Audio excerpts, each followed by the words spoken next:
Mga kwento ni Felmo.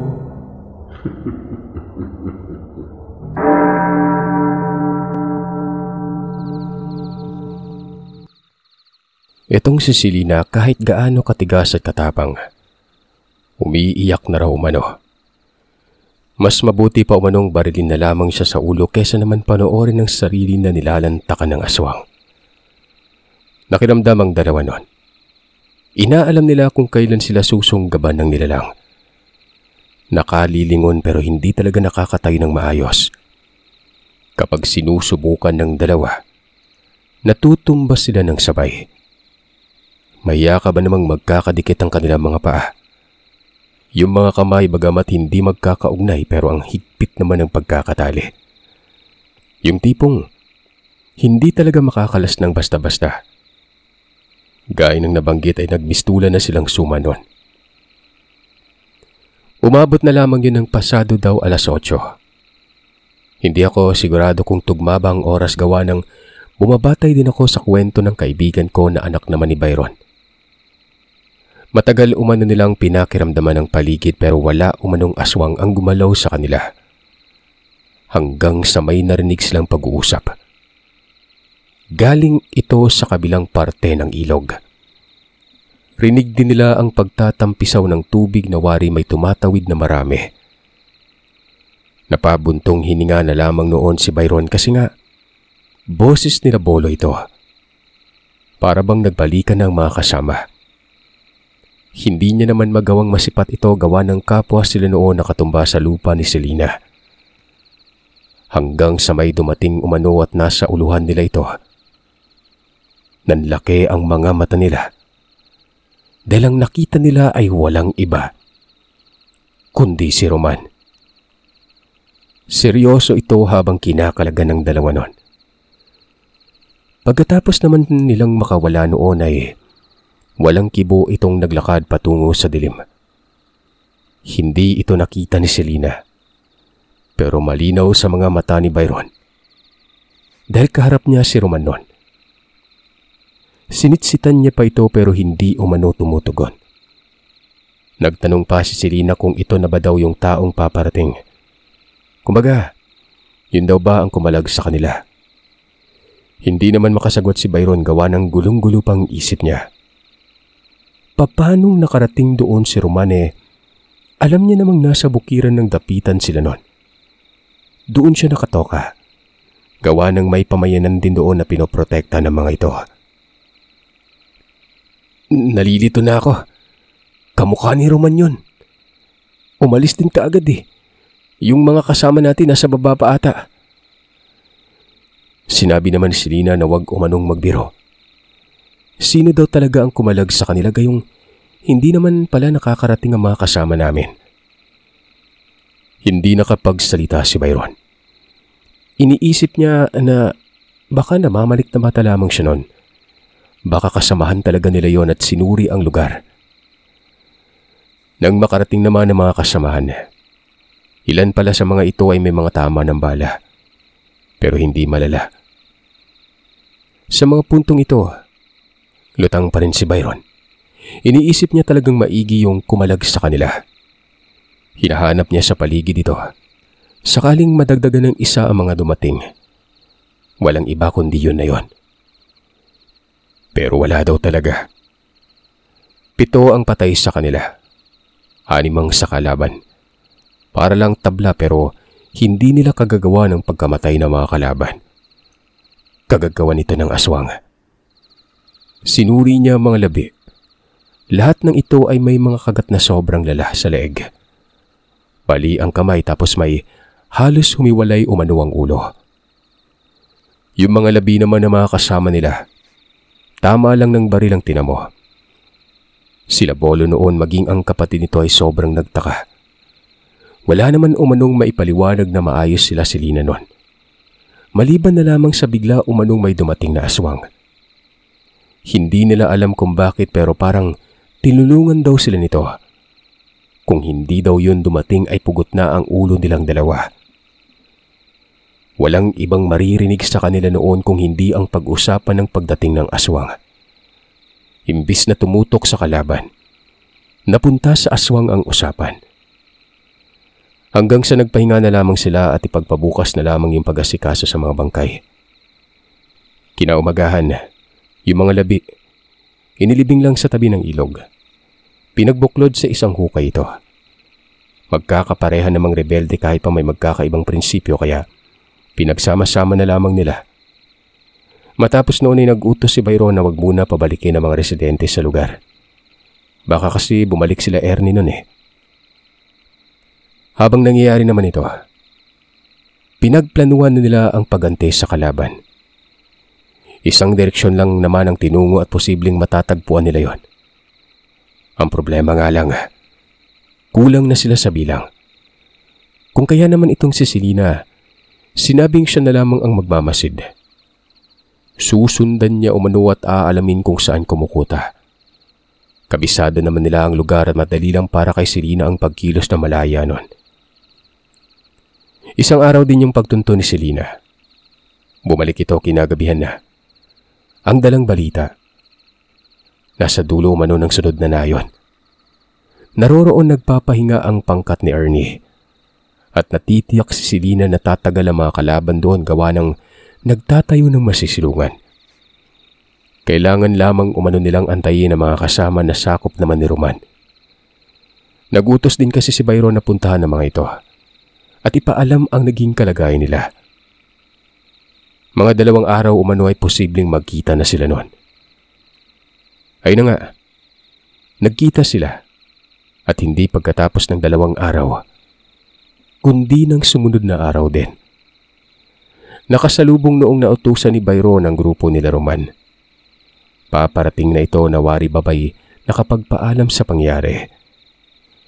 Walang ano-anong pinagplanuhan kagad nila ang pagsalakay. Ang nagdidikta si Byron. Mula din ito sa detalye na ibinigay ni Selena.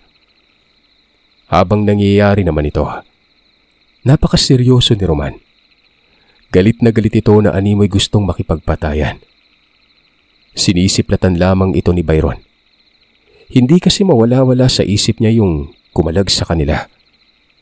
Nagdududa siya noon na baka si Roman nga ito at si Roman ay isang aswang. Pagsapit ng hapon, tahimik pa rin si Roman. May mga pagkakataong nagsasalita daw ito pero hindi ganoon katagal. Umaalis ito tapos nagtutungo sa gubat. Walang patid ang pagsubaybay ni Byron dito. Hanggang sa hindi na talaga siya nakatiis nun. Sinundan niya si Roman sa gubat. Nakita niya ang kakosa na nakaupo sa isang bato na parabang may mabigat na problema. Walang ano-ano namang lumapit si Byron. Tapos tinanong siya kung anong meron. Bakit parang napakatahimik nito? Matapos niya makapagsalita, inantay niyang sumagot si Roman. Hindi kasi bumabaling ang atensyon nito sa kanya. Nakatulala lamang ito at ang layo ng tingin. Hanggang sa umalis daw ito nang hindi man lamang kumikibo. Pero sa mga puntong ito ay binabagabag na talaga ng gusto si Byron. Tahimik pa rin si Roman. Paakyat sila ng bundok noon at nang makarating sa tuktok. Pumatong umano sa isang bato itong si Roman. Inangat ang kamay at may tinurong lugar. Dito na nagsalita si Roman. At ang sabi nito ay doon daw sa tinuturo niya nagkukuta ngayon sila Ernie. Kahit pa saan magtago ito ay alam na alam ni Roman ang lahat noon. Sobrang nagtaka si Byron. Hinog na talagang pagdududa sa kanyang isipan noon. Ang tumulong sa kanila, walang iba, kundi si Roman. Ubusin ko silang lahat. Kilala nila tayo. Maging ikaw, Byron, kilala ka rin ni Ernie. Nalaman kong mainit si Ernie dahil nagiging hadlang daw tayo. Mula to nang nakawan natin sila ng mga kagamitan. Tapos nagbuo tayo ng pangkat na sumasalungat sa hangarin nila. Nakakaawa mga kasama natin. Babait pa naman ang nasa pangkat mo. Wika ni Roman. Dagdag nito ay alam na alam umano ni Ernie na siya ang nagnakaw. Naging kumpiyansa umano siya noon. Dapat pala ay hindi niya umano hinayaang lumayo sila Byron sa kanya. dahil may mga nagmamasid na daw at ito na ang pangkat nila Ernie. Inaalam na mga kalaban ang kinikilos ng bawat isa sa kanila. Pero nagdadalawang isip lamang dahil kasama daw si Roman noon. Nagdadalawang isip din dahil alam nila ang abilidad ni Roman. Yun nga lang talaga, Sir Seth. Hindi nila inakala na may kakaiba pa pala kay Roman. Hanggang sa liksi at lakas lamang ang alam nila noon. Pero wala silang alam na may mas higit pa doon. Damang-dama ni Byron ang konsensya at panggagalaiti ni Roman. Nakikita niyang nanggigigil ito. Rinig niya umano ang pagkagitkit ng mga ngipin. Nararamdaman niya rin na may ibubunyag pa ito sa kanya at malamang yun na nga ang iniisip ni Byron noon.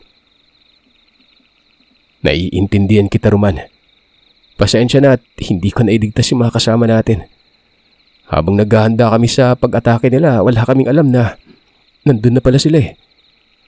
Hindi pala sila umalis nung dumaan lang. Maiba nga tayo. May tumulong sa amin. Aswang yon. Tapos dumating ka bigla pagkatapos nun. Parang ikaw yun at pinipilit ko lang lokohin ang sarili ko. Aswang ka ba, Roman? Bigla umanong kumalma ang itsura ni Roman. Tumayo ito at humarap kay Baron. Nagtitigan silang dalawa. Hanggang sa ganoon na lamang ang pagpitlag umano ni Byron noon nang mapansing bigla na lang umanong naging purong itim ang mga mata ni Roman. Napaatras ito at nag-amba pa ng bunot ng baril pero bigla itong kumalma. Si Roman naman ay nanatiling itim ang mga mata. Hanggang sa nagwika si Roman umano ng, aswang ako. At ako nga yung tumulong. Hindi ako nakaabot. Huli na ang lahat eh. Dapat alam mo na ito dati pa, Byron. Ngayon, anong masasabi mo? Hindi ako purong gabunan pero may kakayahan akong pantay ng lakas nila. Pwede ako manghawa. Yung puro hindi. Nasa dugo na nila yung pagiging aswang at ako. Nilika lang dahil sa kanila. Nilika ako ng isang hukluban.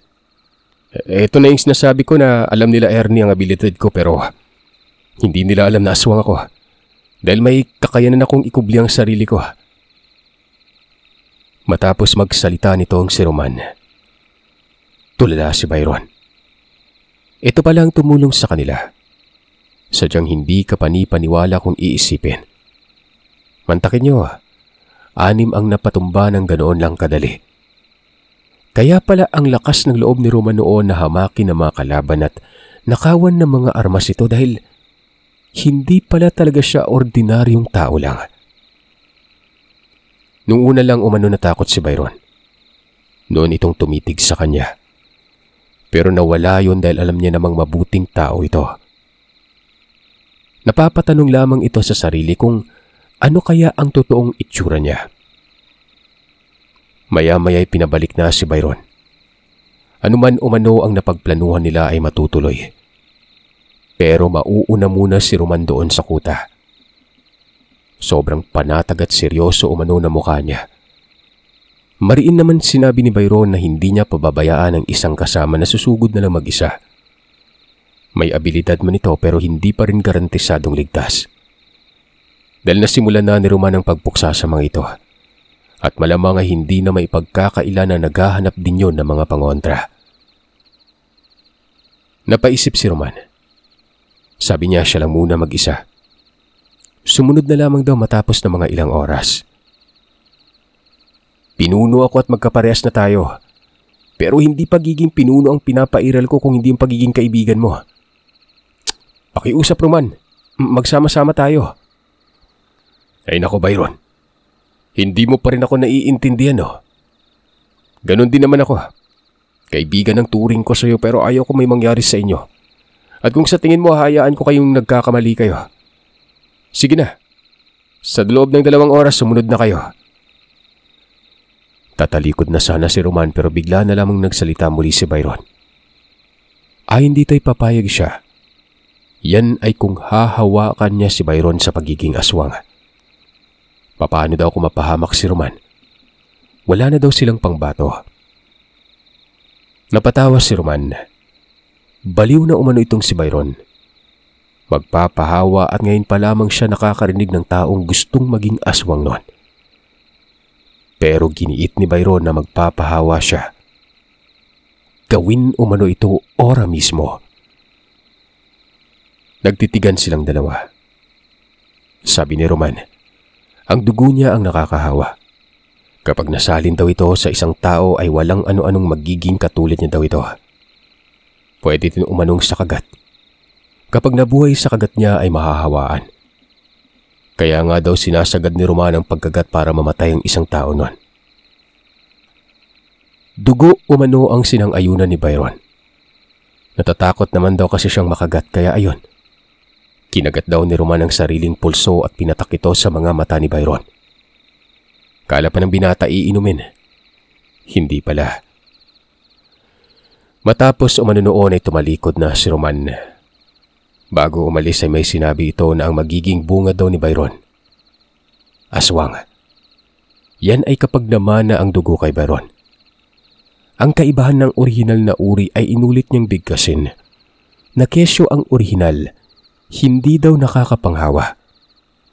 Pero ang katulad nila ay pwede at pwede ding magsalin sa lahi nun. Makakaramdam ng kakaiba sa katawan si Roman. Mga ilang sandali lang. Mabuti sigurong bumalik ka na. Sabihan mo yung mga kasama natin na bukas na kayo kikilos. Pagkatapos mong sabihan, umalis ka at lumayo. Huwag kang magpapakita sa kanila dahil masislayan nilang unang sumpong mo. Agad-agad yan ha. Hindi katulad ng iba na inaabot ng ilang buwan.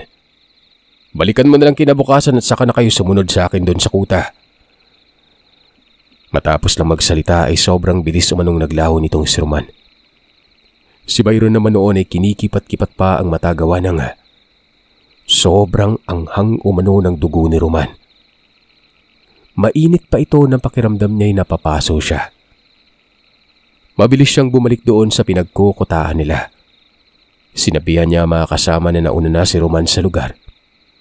Bukas ng umaga sila susunod. Nagreklamo pa si Selena. Paano ba naman kasi napagplanuhan nila ang pagsalakay ng sabay. Tapos ngayon may nauna na pala sa lugar. Paano na lamang umano kapag may nangyari kay Roman? Ay naman dito kay Byron na magtiwala lamang kay Roman. Hindi daw yun magdidesisyon kung hindi alam ang gagawin. Pagkatapos makausap ang grupo ay nasuka si Byron. Biglang lumakas ang kabog ng dibdib niya. Parang sasabog ang ulo. Dama niya ang pagdaloy ng dugo sa kaugatan at sobrang init ng kanyang katawan. Lumapit pa si Ismael dahil nga nabahala ito pero sinabihan ni Byron na ayos lamang siya. Aalis siya at babalik na lang maya-maya. Sumusuray-suray si Byron patungo sa ilog. Napakaalinsangan ng kanyang katawan na para bang gusto niyang malubog ito sa tubig. Sumisid si Byron. Lahat ng mga kasama noon ay nakatanaw lang sa kanya. Habang ang ilan dito ay nagtataka. Sumisigaw naman si Byron sa ilog na ihanda na mga kagamitan. Napagkasilang ng araw ay aalis na sila. Matulog ng maaga at magpahinga para bukas ay may sapat na lakas nun. Tumawid ng ilog si Byron. Tumatakbo at hindi mapakali. Yung tipong nag-aalindasay ang kanyang katawan tapos ay napakasikip umano ng kanyang lalamunan. Hindi siya makalunok. Ilang sandali ay nagpapatay-sindi na ang kanyang paningin pero manghang-mangha siya dahil matapos noon kahit madilim ay tila ba nakikita niya ang kabuuan ng lugar. Hindi niya maipaliwanag kung bakit. Yung landas na masukal at madilim, nagiging detalyado yon. Sa pamamagitan lamang ng paningin na nagbabago-bago ng kulay nun. Nagiging pula umano at dilaw. Sumasabay sa pagtibok ng kanyang puso ang pagbabago-bago ng paningin niya. Walang alam si Byron sa mga puntong yon na nasa anyong halimaw na siya. Hanggang sa kinakpakapa niya ang kanyang mukha at dito niya namalayan na magaspang ito at nakausli pa ang nguso. Yung mga kamay niya, normal lang pero umitim umano ang kuko. Napapailing na lamang siya sa mga puntong ito. Doon niya napagtanto na ganun pala yung aswang. Matalas ang paningin. Malakas ang pang-amoy at pandinig. Ultimong kulisap sa kabilang parte ay naririnig niya. Maging ang pag-uusap ng mga kasama ay naririnig niya rin nun. Walang ibang pinag-uusapan ng mga ito kung hindi ang kung anong nangyayari sa kanya. Hindi siya nagpakita noon. Sinisipat lamang niya ang kuta nila sa kabilang parte ng ilog. Nasa ibabaw siya ng puno. Natuklasan niya rin ang bilis niya noon sa pagtakbo at hindi kaagad napapagod. Ang problema nga lang nababahala si Byron. Baka kumain naman siya ng tao pero naiisip niya naman si Roman. Kontrolado naman ni Roman ang sarili at kung ano ang nakagawian ng isang normal. Namalaya na lamang ni Byron na parang bumabalik ng kanyang orihinal na paninginon. Muling nagpapatay sindi umano tapos kumalma ang pagkabog ng kanyang dibdib. Dito niya muling kinapa ang mukha niya. Hindi na magaspang. Bumalik na siya noon. Ang mga kasama niya sa mga sandaling ito, ang ilan dito ay gising habang ang karamihan naman ay tulog. Gising si Ismael. Lumapit pa ito kay Byron at sinabing nakarinig daw sila ng putukan ng baril pero malayo ito. Nagdududa si Byron. Sa isip-isip niya ay baka doon ito galing sa pinagkutaan nila Ernie. Nabulabog na ito ni Roman. Nga pala, yung mga namatay nilang kasama ni puro lalaki. Yung mga babae kasi ay mabilis na nakalayo at nakatawid ng ilog. Nauna pa ito gawa ng sila Bolo din ang nagmaniobra para makaligtas. Medyo nagtataka si Byron sa sarili nun. Hindi daw siya nakakaramdam ng pangamba. Taliwas ito kahapon na hindi siya napapakali. Nanginginig pa ang kanyang katawan nun. Bunga ito ng nervyos nung kamuntikan na sila mapugutan ng ulo. Napakagaan ng kanyang pakiramdam. Masarap umano ang paglanghap niya sa hangin. At kapag iniisip niya ang kalaban ay walang agam-agam sa kanyang diwa. Sa mga pagkakataong din yun ay nararamdaman niya si Roman. Ramdam niya umano ito at sa tingin niya ay nasa ligtas naman pero nasaan yung aswang daw ito? Pagsapit ng madaling araw, nagpakulo na ng tubig si Byron. Para kahit papano'y makapangkape at makaagahan sila bago pa lumusob sa lugar. Isa-isa namang bumangon ng mga kasama, lalo ng ilang kababaihan doon sa bodega nila. Sinabi ni Byron na lahat ng mga babae ay may iwan pero ayon naman kay Selena, huwag umanong minamaliit ang kakayanan ng isang babae. Kung matinik at malakas ang lalaki, ang mga babae ay mas matalino naman ang mga ito. Hindi naman lahat talaga. Alam ko namang sasama ka eh. Pero kayo oo, kayo dyan. Dito lang kayo Tapos puntahan niyo yung mga residente na pinatago natin sa dating pinagtataguan natin. Ipaalam niyo may nangyari, baka may balak na bumalik sa tirahan ng wala pa sa oras eh. Sabihan niyo na mag-antay sa pagbabalik namin. Umalis nga sila pagsikat ng araw. Yung ilang mga babae sumabay ng pag-alis pero lumihis din ang mga ito ng daan patungo sa pinagtataguan ng mga residente. Naglakad at binabaybay nila ang isang ilog noon. May malalim na parte. May mga mababaw din pero ni isa sa kanila ay walang gumigilid. Medyo malayo ang susunod na nayon. Sa may bandang timog kanluran ito banda na kung saan naman ekta-ektarya ang gubad dito.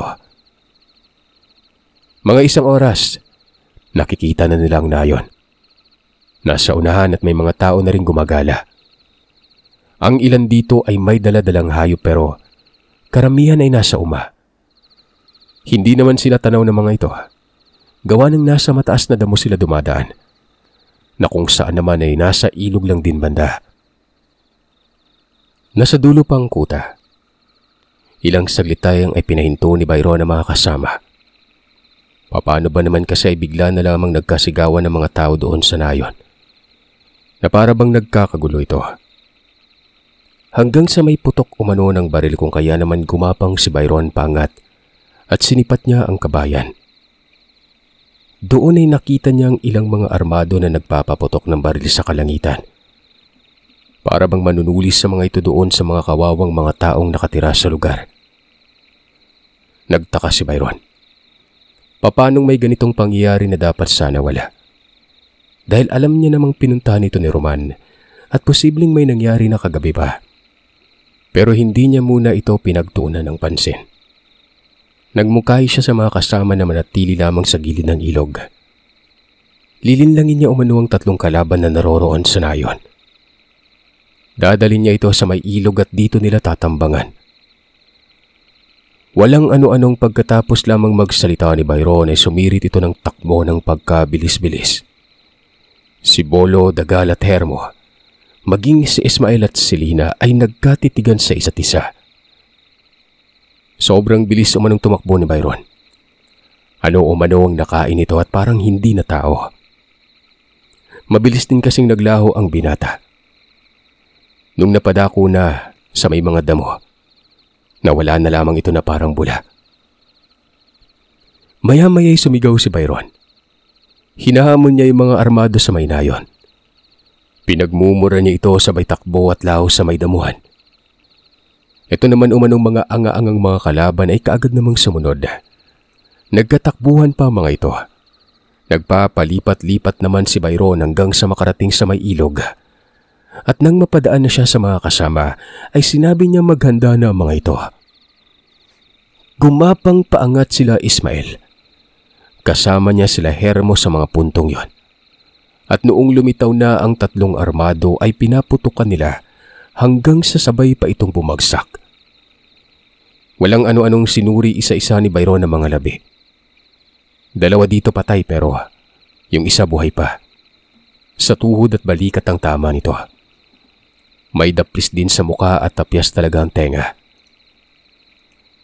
Nagtanong si Byron sa kung nasa ng ibang mga kasama. Sabi naman ng tao ay nasa norte daw.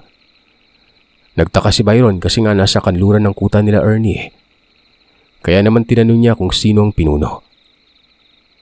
Hanggang sa narinig niyang iba ito. Nagkatitigan silang lahat. Hindi yun sakop ni Ernie pero may kapareha pa ring adikain ito. Walang ano-anong pinatay ito ni Selina. Sabi pa ng babae ay lisanin na umano nilang lugar dahil posibleng narinig ng mga kasama ng putukan ng baril. Ay naman kay Byron. Palikasin lahat ng nakatira sa nayon bago sila umalis dahil maaaring ito ang mapagbuntungan sakaling malaman na patay na mga kasama. Ay na nga ang ginawa nila. Sinabihan pa nila na huwag babalik hanggat may mga banta sa lugar. Aabisuhan na lamang daw ni Byron ng mga ito kapag wala ng panganib. Matapos noon ay nagmadali na silang tumakbo patungo sa kuta nila Ernie. Sa mga puntong ito ay kinukulit na siya nila Ismael at Hermo kung ano ba umanong sikreto nito at parang hindi na umano siya tao. Nakita daw nila ang mabilis na pagtakbo na hindi kapani-paniwala nun. Sabi naman ni Byron, baka umano hindi nakaagahan ng dalawa. Malinaw yun, Bay. Para kang tipaklong eh. Parang ganito oh. Ganito tapos tumalon ka. Ang bilis eh. Wika ni Hermo.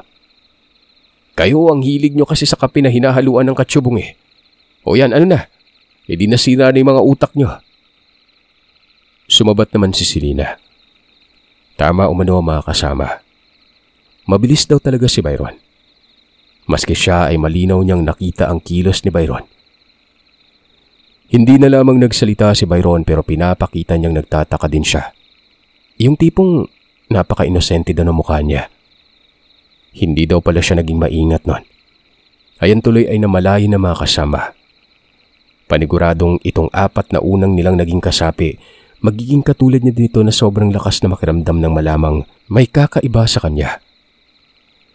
Hindi nga siya nagkamali. Dahil sa kanya lang nakatuon ang atensyon. Walang usap-usap. Nakatitig lamang sa kanya. E siya pa naman umanong nauuna nun. Kung kaya naman sinita niya na mga ito at ituon ang atensyon umano sa lugar kung saan tiyak na mapapalaban ng kanilang grupo. Hanggang sa sinabi na ni Selina na nakarating na umano sila. Nagtanong naman si Byron kung saan banda. Sa mga sandaling ito ay angat na ang araw at masakit na rin ang tama nito. Hindi na maramdaman ni Byron si Roman. Wala din siyang nararamdamang tao sa lugar pero bakit dito ang sinabi ni Selena? Tinuro pa nito ang kuta. Mabilis na pinuntahan nila ito at may mga naiwang mga gamit dito. Nagkalat ang mga gamit tapos may bakas ng dugo at may nagkalat din na mga baseyo ng bala. Napagtanto ni Byron na may nangyari nga kagabi. Dito nang galing yung putukan na narinig nila Ismael. At malamang ay si Roman na umano ang pinapaputukan kaya may mga bala doon. Pero ayun, walang tao ang lugar. Ginalugad nila ang matataguan. Kumaga sa kakahuyan at iniisa-isa nila ang bawat pwesto na may bakas ng tao. Mga hawing damo ito at may mga sariwang dugo nun. Sabi ni Byron baka hinabol ng mga kalaban si Roman pero wala siyang tiyak na lugar kung saan nagtungo. Hanggang sa umakyat sila doon sa bundok at dito may 2 labi ng tao na nakahandusay. Basag ang ulo ng isa, habang ang isa naman basag at bukas ang dibdib na para bang tinamaan ng granada. Takang-taka si Selena kung bakit napakalala umano ng mga tama nun. Wala naman daw silang narinig na malakas na pagsabog kagabi tsaka wala din kung anong komosyon. Para bang sinunggaba ng mabangis na hayop. Takang-taka din ito. Napatanong kung hindi kaya aswang ang may gawa nun. Hindi naman nagsalita si Byron. Umabante lamang ito ng lakad at sinunda ng mga hawing damo. Hanggang sa ganoon na lamang ang panlalaki ng kanyang mga mata dahil nasilayan niya si Roman. Parang nilitsyon ito na may malaking kawayan na nakatarak sa dibdib. Tapos napakaraming tama ng baril sa katawan. May taga pa ng itak na nagpakalala ng tama nun. Napapikit na lamang ng mga mata si Byron nang makita naman ito ng kasamahan. Nagkasigawan sila nun. Tinanggal daw nila ang kawayan sa dibdib nito at hinimlay sa lupa. Lumabas pa nga umanong lalamunan at bitukan niya. Umiiyak si Selena. Kasama ng mga kasapi na nasa pangkat ni Roman na pipilang. Dapat umano ay hindi kumilos mag-isa. Malamang nadali daw ito ng aswang tapos tinuluyan na lamang ng mga kalaban nila. Pero ang sinapit na yun para bang sobra pa sa karumal-dumal. Parang bibigay na rin si Byron. Pero nagpipigil lamang ito na umiyak. Napapailing na lamang siya habang hawak ang kamay ni Roman. Kaya pala hindi niya maramdaman ito dahil patay na pala. Nagmungkahi si Byron na galugarin ang ibabaw ng bundok na yon. May ilan pang natagpo ang labi at wala itong tama ng bala maliban na lang sa kakaibang mga sugat na malupit pa sa tama ng itak. Sabi ni Byron, bigyan ng libing si Roman. Dasalan umano nila ang kaluluwa nito. Si Roman ang nakaisip na magtayo ng grupo. Si Roman din ang may mataas na respeto sa mga kasama at ganoon din ang pagmamalasakit niya sa mga ito. Nilibing nila si Roman. Wala na daw silang tagapamuno noon na may pulidong desisyon. Sinabi naman ni Byron na kung ano ang adikain ni Roman, yun din ang gagampanan at ipagpapatuloy niya para sa mga kasama. Ano man ang mangyari, tatablahan nila si Ernie. Dahil alam niya umano na ito ang pinakanais ni Roman noon. Inabot daw yun ng gabi. Doon lang din sila nagpahinga. Habang itong si Byron na hindi na napapanatag, kating-kati na ito sa mga puntong ito para ipagigante si Roman. Hanggang sa naisipan niya noong kumilos na mag-isa. Inantay niyang malingat ang mga kasama para magkaroon siya ng pagkakataon. Alam niya naman kasing siya lang ang binabantay ng mga ito. Hanggang sa nagsimula na siya noong bumaba pero laking gulat niya nang bagatin siya nila Selena, Hermo, Bolo, Dagal at Ismael. Tinanong ito ni Selena kung saan pupunta. Kung magpapakamatay din umano. Alam daw nila Selena ang iniisip nito. Kilala daw nila siya. Parehas daw sila ng ugali ni Roman. Hayaan niyo ako. Umalis kayo sa landas ko. Babalik din naman ako kaagad. Magiging mahirap lang kapag marami tayo. Sabi ni Byron. Dito ay sinabi ni Selena na sasama sila. Hindi daw sila takot mamatay. Hindi daw sila makasarili. Hayaan na lamang daw ang iba dahil karamihan naman sa kanila may pamilya. Pero silang magkakasama na humarang kay Byron. Handa daw silang magbuwis ng buhay. Walang nagawa si Byron kung hindi ang sang-ayunan na lamang ang mga kasama. Ang sabi pa ni Selena ay noong inililibing daw si Roman ay kumilos na siya. Inaalam niya ang bakas at lugar na posibleng pinuntahan nila Ernie. Natuntun din niya ito pero hindi daw nakatoka. Naglalakad umano ang mga ito sa kanluran. Sa isip-isip ni Selena ay doon sila patungo sa Zamboanga. Posible umanong manghimok ang mga ito ng karagdagang mga tao dahil ang mga taga-bukid daw doon ay karamihan sa mga ito. Galit sa gobyerno. Tayo lang 6. Paano na yung nasa itaas? Anong mangyari doon? Magtataka yun kapag wala tayo. Dapat naroroon lang kayo. Lahat kami, Byron, alam namin ang mga nasa isip mo. Nakausap na namin sila na kapag umalis ka, sasamahan ka namin. Ang iba pababalikin lang doon sa nayon. Doon na lang mag-aantay kung sakaling may makakabalik pa sa atin na buhay. Napaintindi naman ni Selena kasi nga kapag mas marami, mas bulabog. Pero kapag mas konti, malaki ang tsansa na makapinsala ng mga maraming kalaban. Sabi ni Hermo. Hindi kayo gumagamit ng utak. Kapag may kaunti, mas malaki ang pinsala. Ano nangyari sa atin doon sa mailog? May ibinuga ba tayo? Pero kayo ang bahala. Basta hindi ako nagkulang sa paalala. Siguraduhin nyo lang na ang naiwan natin hindi magtatangkang susunod Siguraduhin nyo rin na hindi nyo pagsisisiyan ang gagawin natin ito. Matapos magsalita ni Byron, nagsimula na silang maglakad noon. Madilim pero wala lang kay Byron ito. Siya ang nagiging giya sa landas. Nagtataka pa nga ang mga kasama gawa ng parang kabisado nito ang daan. Mantakin yung kapag sinabing may bangin sa unahan ay may bangin talaga. Tapos malayo pa lang may ilog umano silang tatawirin. At dalawa daw ito. Magpaganon pa man ay namayani sa isip ng kasami doon ang pagsunod at pagpuksa sa kalaban. Ito yung una nilang engkwentro mula maitayo ang grupo.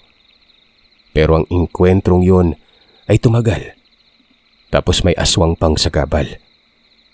Pero walang alam ang mga kasama na ang aswang pala ay nasa loob lang din ng grupo. Walang iba kung hindi ito na nga si Roman. At ang sumunod, si Byron. Malaking tulong ayon sa kwento ang pagiging aswang ni Byron. Malalaman umano kaagad ang sistema ng isang lugar sa kung mapanganib ba o hindi. Kaya nga dumiretso na lamang sila noon sa kuta. Dahil ito kay Byron, na alam niyang wala talagang banta sa lugar. Pero sa huli, matutuklasan palang patay ng pinulo nilang si Roman.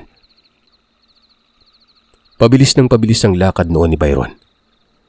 Ito naman mga kasama, hindi nagreklamo. Nagpaparinig si Byron na sugal na umano ang papasukin nila. Kaya anumang mangyari ay wala ng atrasan. Walang magpapahinga kung hindi siya magpapahinga. Sinusubukan umano ni Byron ang tatag ng katawan at pasensya nito mga kasama niya. Pero walang bumigay. May nais ding patunayan para isipin ni Byron na seryoso talaga mga ito. 4 na oras na paglalakad. Dito na naramdaman ni Byron ang presensya nila Ernie. Medyo distansya at nagpapahinga umano ang mga ito. Sabi ni Byron ay gagapangin daw nila.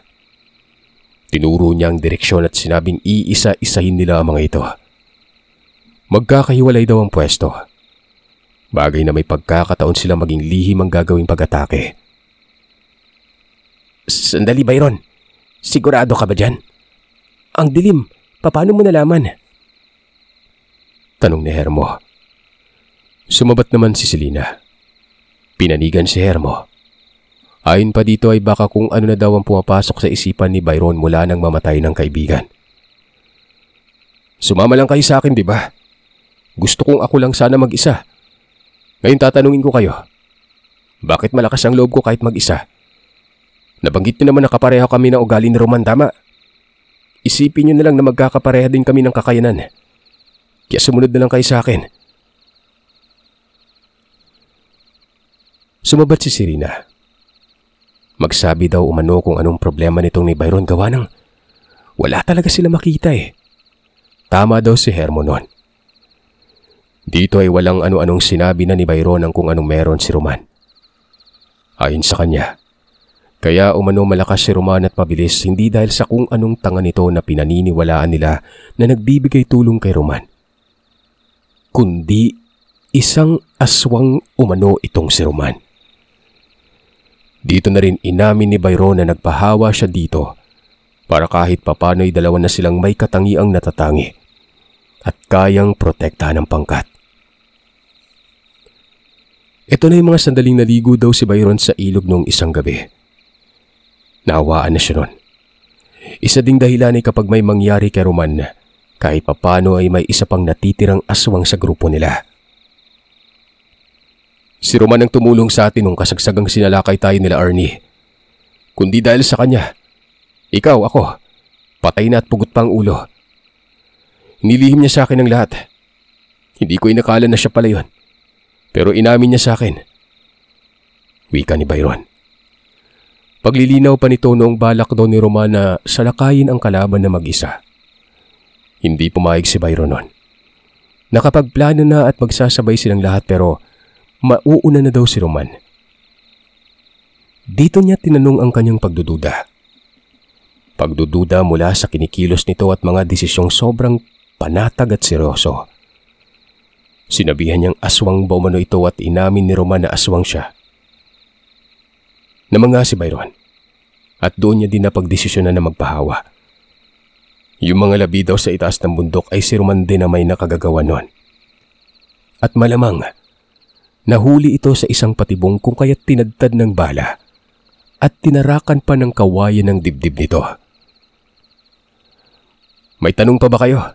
O gusto niyo makita kung anong klaseng aswang meron ako na galing kay Roman? Sumunod kayo sa akin. Mungkahi niya.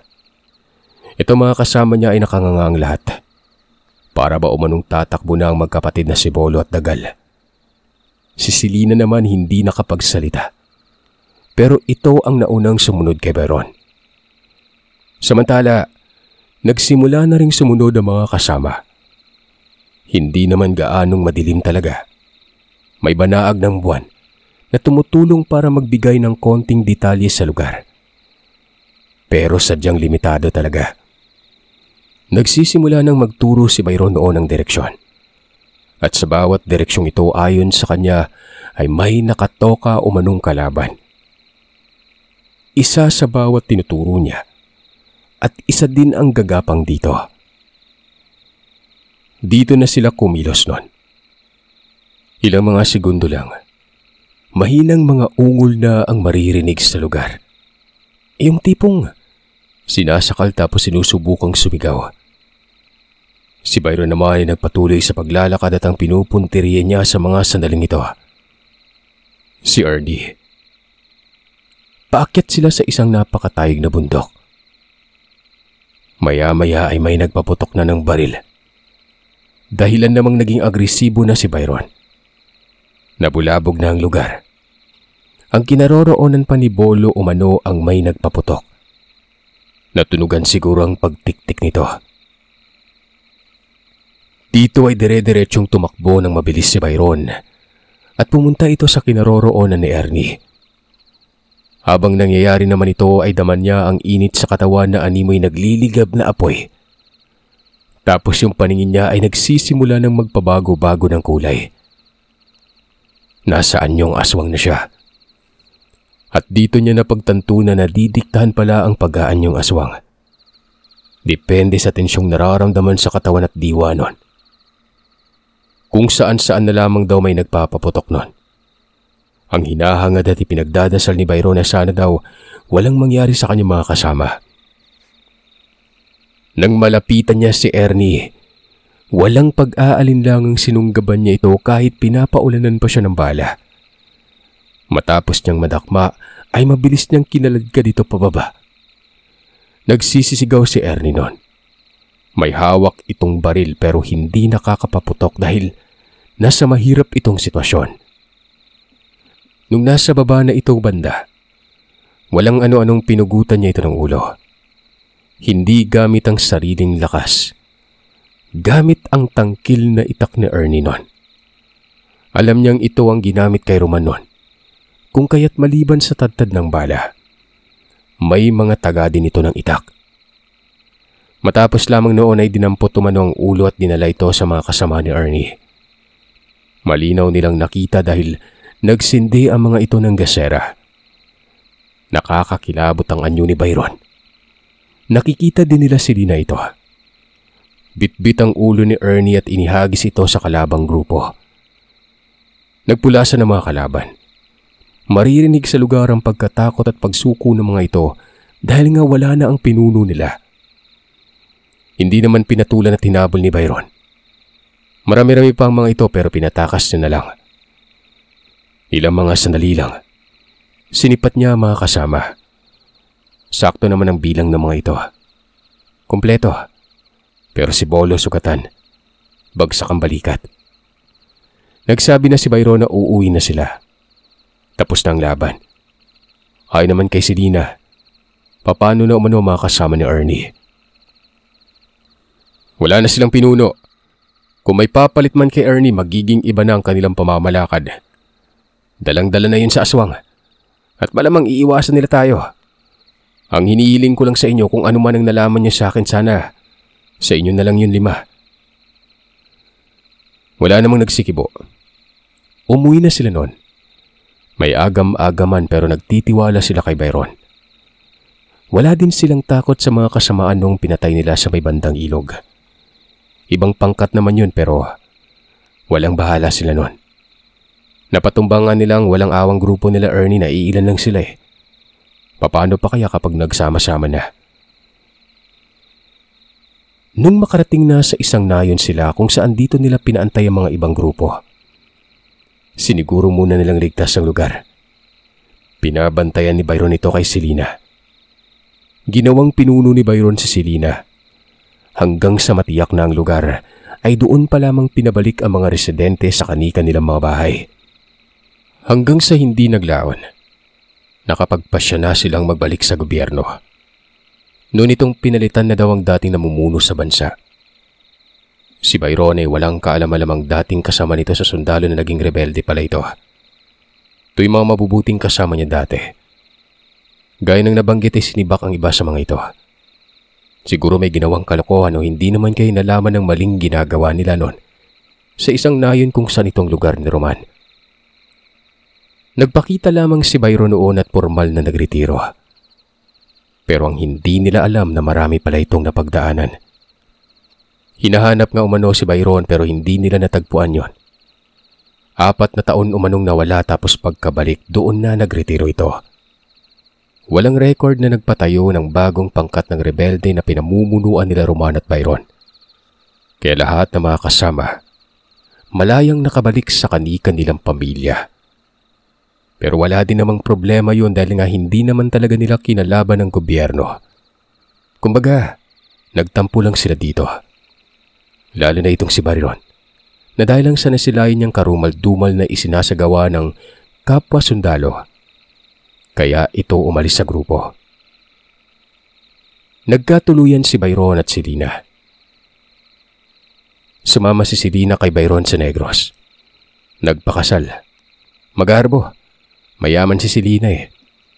Hindi naman sana isusuko ni Selena ang itinayong grupo pero dahil sa pangunguna ni Byron, napapayag din itong ibaba na lang ang garbo.